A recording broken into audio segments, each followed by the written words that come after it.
Hey guys, Bazzy back here, and in today's video, we are going to be testing out does the awareness stat in-game matter. This is going to be for both offensive and defensive awareness. Basically, you can have these set anywhere from 36 to 99. I want to see how much of a difference does it make having a player set at 36 versus a player set at 99. So let's begin the experiment, and I will show you guys all of the setup. So let's meet the players here. So we have our max awareness player, and I think you guys can more or less guess what this player is going to be about. We go down here, he is a right wing sniper. He, other than that, is basically left everything at default for this player. If you go to the attributes now, you'll see absolutely everything here is maxed out at 99 overall. The one thing is his shot pass bias is going to be set at 0 with him being a sniper. It isn't going to really matter. We're going to have the other players set at the exact same.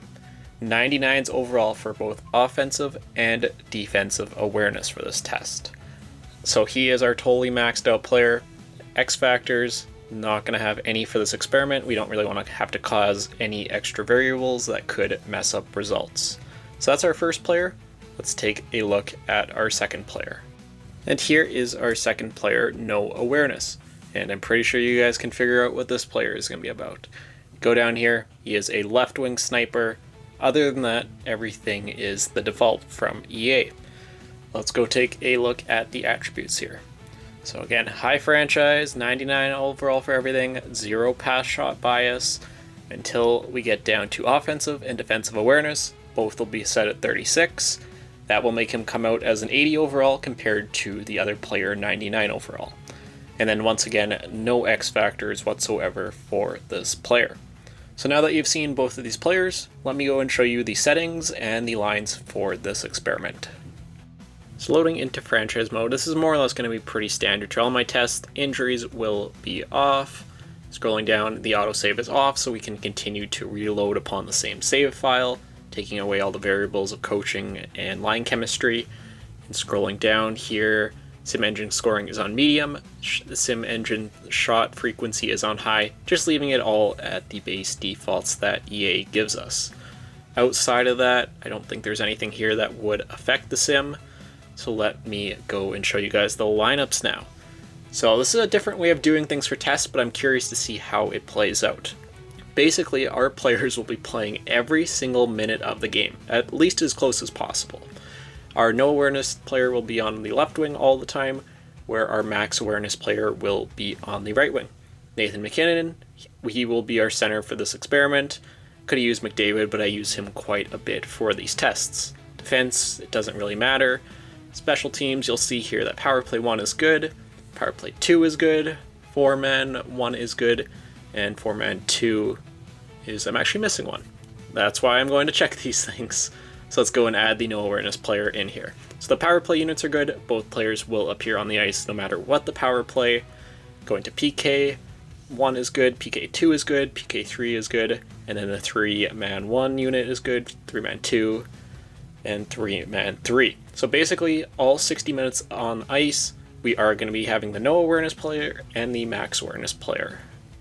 Then going into the actual players here in franchise mode, you'll see it is exactly how we created them. 36 offensive and defensive awareness for this player, where we go to the opposite one. Every single stat will be maxed out at 99. So basically I wanted to have all these players on all the lines just so we get the best sample size for this experiment. Basically when we did the test in the goalies, they played all 82 games just so we could see the most amount of games played. This is basically the same thing, just trying to get them the most time on ice possible. So now that you guys have seen the experiment and how it's set up, let me sim to the first year NHL entry draft. So the first of 3 seasons has been simulated here on NHL 25. Let's go take a look at the results. Shout out to the 76 3-3 Colorado Avalanche. Absolutely mental results. Also winning a Stanley Cup here today. Looking at both of our players, the max awareness player absolutely went off. 171 goals, 210 assists, 381 points, 909 shots on the year. So he absolutely crushed it this year. Where if we go to the no awareness player, interestingly enough, still put up 127 goals, only 53 assists for 180 points on the year. still had 758 shots.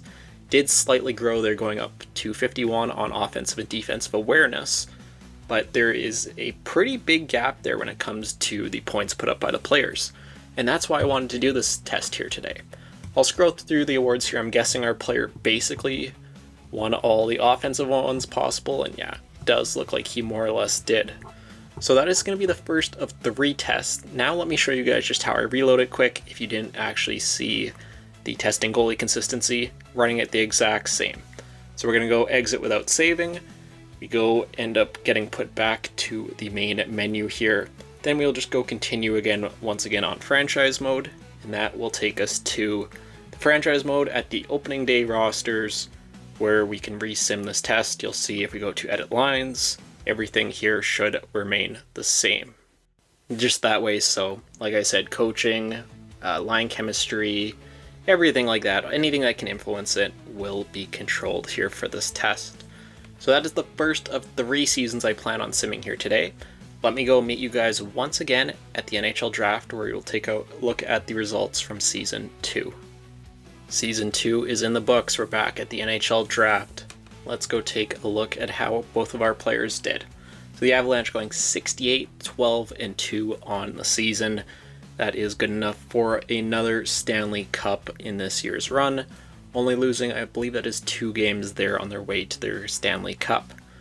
Looking at the scoring here, so Nathan MacKinnon actually leads both players in scoring. That is very interesting to say the least, because he's not maxed out. Going to our maxed awareness player, put up 134 goals, 194 assists for 328 points, where our no awareness player put up 132 goals, 32 assists, and 164 points. He ended up growing the exact same as he did in the first sim, going up to 51 and 51. It's interesting, the goals are very similar, but the assists, it's definitely off the chart here for our max awareness player. And then scrolling through the awards here again, it actually goes, a lot of them here, to Nathan MacKinnon. Selke does go to our player there in max awareness. So that is now 2 seasons of this test are in the books. Let me go and sim one more final season here. Then we can go through all the numbers through the 3 seasons that we have simmed. Third and final season is done. Let's go take a look at the results, see if they look similar to the first 2 seasons. 72, 10, and 0 for the Colorado Avalanche here in year 3. That is second to the first season, I want to say, when it comes to results. Good enough for another Stanley Cup here again, just losing 2 games in the finals. Looking at the points, once again, Nathan MacKinnon outscores our maxed overall player. You'll see here, he's not 99 in everything. Where we go to our max awareness player, he is 99 in everything. I don't know how that happens, that is beside the point. 162 goals, 219 assists for 379 points. Absolutely insane. Where our no awareness player put up 152 goals, 50 assists for 202 points. So that was actually his best season here that we have simmed. Still, he is quite a bit off of the maxed awareness player, especially when it comes to assists. For whatever reason, I guess when you don't have the awareness, maybe you're not a good passer, maybe it's whatever your player type is. It makes you not as good in those other aspects, but scrolling through the awards here, a lot of them going toward the max awareness player. So now let me go and take all the numbers for all the 3 seasons for both of these players. I'll combine them all together and we can take a final look at the stats for today's test. And drumroll, here are the final stats. The max awareness player scored 465 goals, put up 623 assists for 1,088 points over the course of the 3 seasons. Where over the course of the exact same time, the no awareness player put up a total of 411 goals, 135 assists for 465 points. So again, it's the goals, it's weird. Like, he's off by like just over 50 for having no awareness, but when you look at the assists, it's insane. 623 to 135. That's a difference of 488 assists, almost 500. And when you look at the total amount of points scored, the maxed awareness player puts up more or less 66% of the total amount of points scored in this experiment. It's absolutely insane. I knew there was going to be a difference. Obviously, having a 99 overall player compared to what was an 80 overall player, there's going to be a difference. But these are two stats, and these are two stats that you really can't quantify by numbers. How do you quantify awareness? You really can't, that's the thing. So, very interesting to say the least from today's experiments, and we got a very, very conclusive answer. It definitely does matter. But that is going to do it for today's testing EA NHL experiment. Always leave your comments down below. Can't guarantee I'll get to everything, but I want to continue on with these testing videos and finding out weird things about this game. But that will do it for today's video. I will see you all in the next one.